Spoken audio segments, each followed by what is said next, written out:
Hello সবাই, কেমন আছো? সবাইকে নমস্কার, ভালোবাসা জানাচ্ছি। ছোটদেরকে দ্য হাউস কিচেন কর্নারে চলে আসছি একটা মটনের রেসিপি নিয়ে। তার জন্য মটন তো লাগছেই, ভাজা মশলা লাগবে, গোটা জিরা, গোটা ধনিয়া, সাদা জিরা, আর দারচিনি, এলাচ, শুকনো লঙ্কা আর গোলমরিচ, এগুলো লাগবে। এগুলো ভাজতে হবে, ভেজে রেডি করতে হবে। তার জন্য আমি আগের থেকে ভেজে সব গুঁড়ো করে রেখে দিয়েছি, কারণ অনেক রেসিপিতে লাগে, তাই রোজ তো আর করা সম্ভব না, তাই করে রেখে দিয়েছি। আর ডিম লাগছে,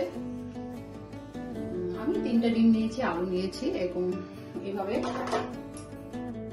আলু লাগবে, গোটা ছোট ছোট আলু, আর ডিম লাগছে। আর মটন নিয়েছি, মটনের রেসিপি। আর দই লাগবে, কাঁচা লঙ্কা পেস্ট লাগবে, আর রসুন আদার পেস্ট একসাথে করে নিয়েছি, আর কুচনো পেঁয়াজ লাগছে, আর মশলা যা যাবতীয় তো লাগবেই, আর তেল লাগছে, সরষের তেল, মিঠা তেল। তাহলে আমার রেসিপিগুলো কেমন হচ্ছে অবশ্যই জানাবেন।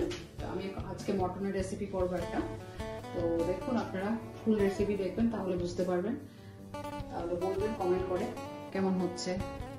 তাহলে আমি এখন শুরু করব রেসিপিটা।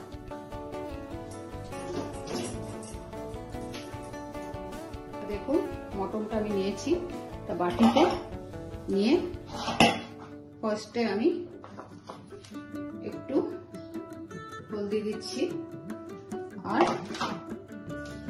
সামান্য নুন দিচ্ছি। ও সরি, মশলাটা যখন গোটা মশলা ভাজবেন ওখানে একটু নুন দিয়ে দেবেন, ছোট স্টিম দেবেন, নুন দেবেন, আর সব গোটা মশলাগুলো দেবেন, দিয়ে ফ্রাই করবেন, করে তারপরে আবার মিক্সিতে পেস্ট করে নেবেন। তো লবণটা আপনারা বুঝে দেবেন। তো এখন ম্যারিনেট করার জন্য এখানে মটনে নুন হলুদ দিলাম, আর নুন দিচ্ছি একটু, নুনটা দিলাম, বুঝে দেবেন আপনারা, কারণ মশলাটা দিতে হবে।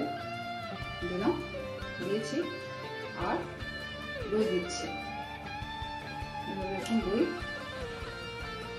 দিলাম, আর কাশ্মীরি কালার মরিচ দিচ্ছি,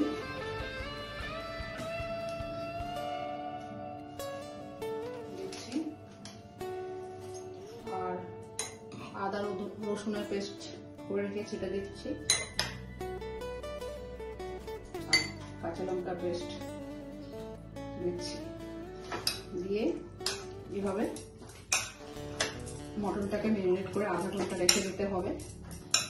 1 ঘন্টা রাখলে আর বেশি ভালো হয়। এভাবে ম্যারিনেট করে ঢাকনা দিয়ে রেখে দেবো।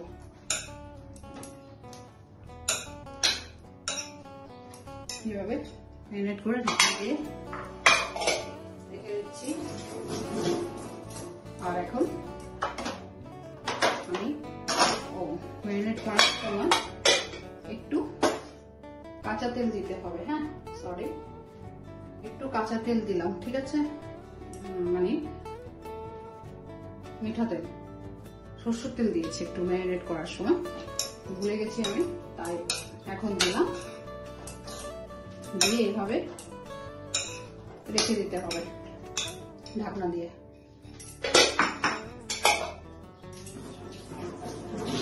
রেসিপি দেখুন কেমন হচ্ছে আমার সাথে থেকে। এখন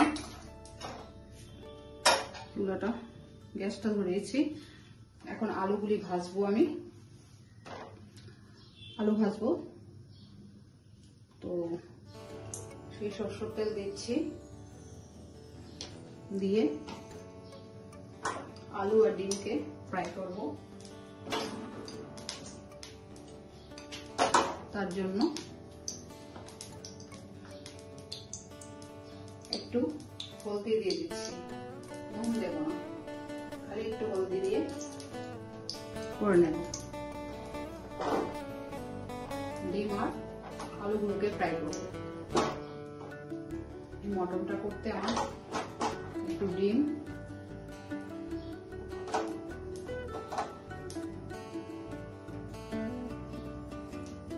মটনটা আজকে রেসিপিটার নাম হলো ডাক বাংলো। তো আমি তার জন্যই ডিম আলু নিয়েছি। দেখুন আমার সব থেকে কেমন হচ্ছে আমাকে অবশ্যই কমেন্ট করে জানাবেন, আর ফুল ভিডিও দেখবেন প্লিজ, তাহলে বুঝতে পারবেন। এইভাবে আলুগুলোকে ফ্রাই করে নিচ্ছি আমি।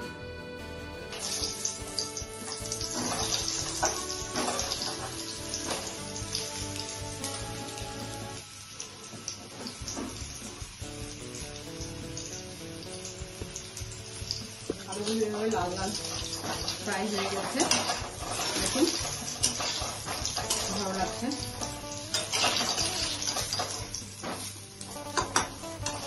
করে এভাবে তুলে নিচ্ছি, এভাবে তুলে নিলাম, নিয়ে সেই তেলে আবার ডিমগুলো দিয়ে দিচ্ছি।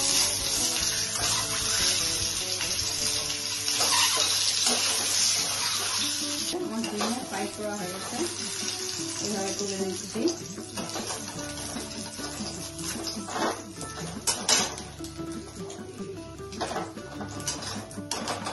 তুলে নিলাম, নিয়ে এখন সেই কড়াইতে আবার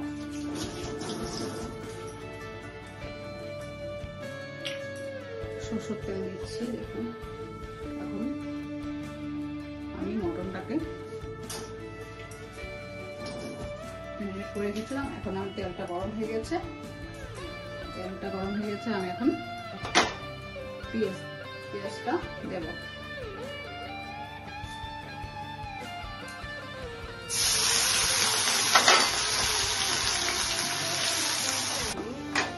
আদা রসুনের পেস্টটা দিয়ে দেব। আদা রসুনের পেস্ট দিয়ে দিয়েছি, আর কাঁচা লঙ্কা ঝাল অনুযায়ী দেবেন, দিয়ে দিয়েছি।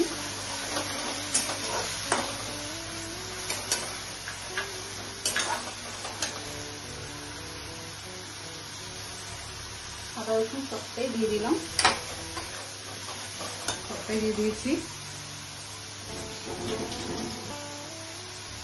দিয়ে এখন আমি নুন তো আগে দিয়ে দিয়েছি, এখন আমি জিরার গুঁড়া দিচ্ছি, ধনিয়ার গুঁড়া দিচ্ছি, আর সামান্য হলদি দিচ্ছি। নুনটা দেবো, নুনটা আমি দিয়ে দিয়েছি। এভাবে কষিয়ে নিচ্ছি, কষিয়ে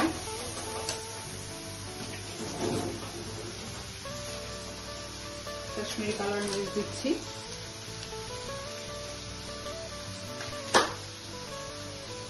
কাশ্মীরি কালার মরিচ দিয়েছি।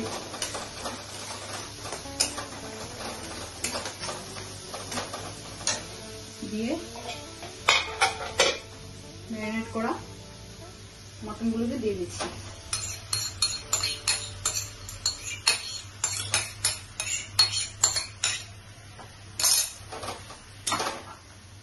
দেখুন মটনগুলোকে দিয়ে দিলাম,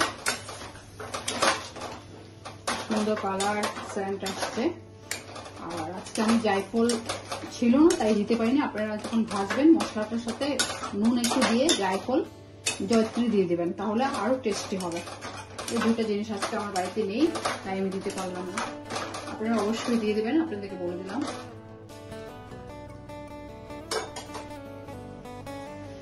তাহলে এইভাবে আমি ঢাকনা দিয়ে দিচ্ছি।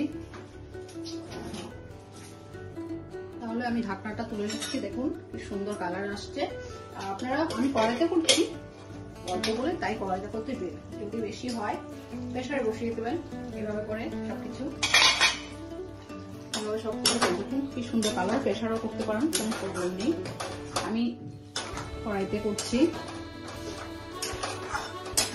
দেখুন কালারটা কি সুন্দর এসেছে, তেল ছেড়ে দিয়েছে মশলা, মটন থেকে তেলটা ছেড়ে দিয়েছে।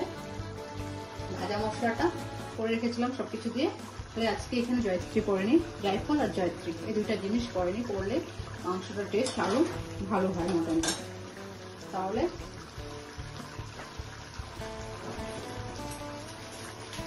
আমি এইভাবে ভাজা মশলাটা দিয়ে দিচ্ছি। ভাজা মশলাটা দিয়ে আবার 10-15 মিনিট কষাবো, আরো ভালো সেন্ট বেরোবে, টেস্ট বেরোবে। আরো এটা ভাজা মশলাটা পড়ে গেছে না, এখন আরো সুন্দর গন্ধটা বেরোবে।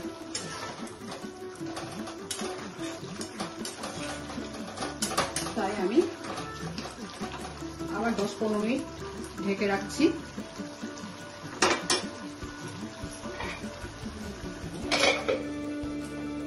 দেখুন ঢাকনাটা আবার তুলে নিলাম, তুলে দেখুন মশলাটা মটন থেকে ছেড়ে দিয়েছে, সুন্দর নরম হয়ে গেছে। এখন আমি আলুগুলোকে দিয়ে দিচ্ছি, আলুগুলো দিয়ে দিচ্ছি। আলু দিয়ে আবার 10-15 মিনিট আমি রেখে দেবো। এভাবে আলু দিয়ে ঢাকনা দিয়ে আবার রেখে দিচ্ছি।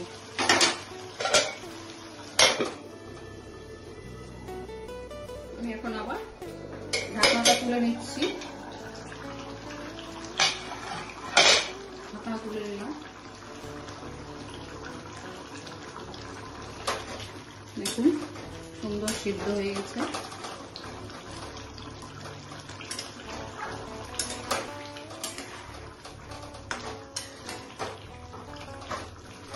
মশলা যা ভাজা মশলা যা বাড়িতে যা থাকে তাই মশলা দিয়ে রেসিপিটা করেছি। তাই আপনারা দেখে আমাকে অবশ্যই জানাবেন কেমন হয়েছে, নাহলে বুঝতে পারছি না।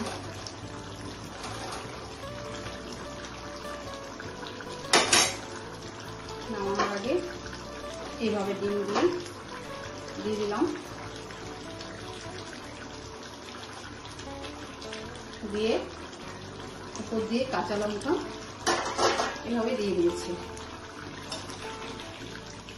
তাহলে আমার আজকের মটনের রেসিপিটা কমপ্লিট হয়ে গেল। দেখুন কেমন লাগছে, কেমন হয়েছে, লাইক কমেন্ট করে জানাবেন, আর ফুল ভিডিও দেখবেন, তাহলে বুঝতে পারবেন। আমার রেসিপিটা আজকে এখানেই শেষ করেছি। আমি এখন একটা বাটিতে ঢেলে নিচ্ছি।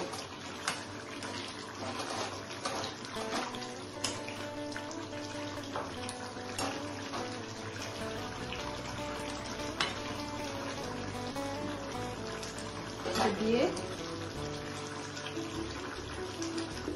এখন মটরটা কমপ্লিট হয়ে গেছে বানানো, তাই আমি এখন একটা বাটিতে নিয়ে নিচ্ছি।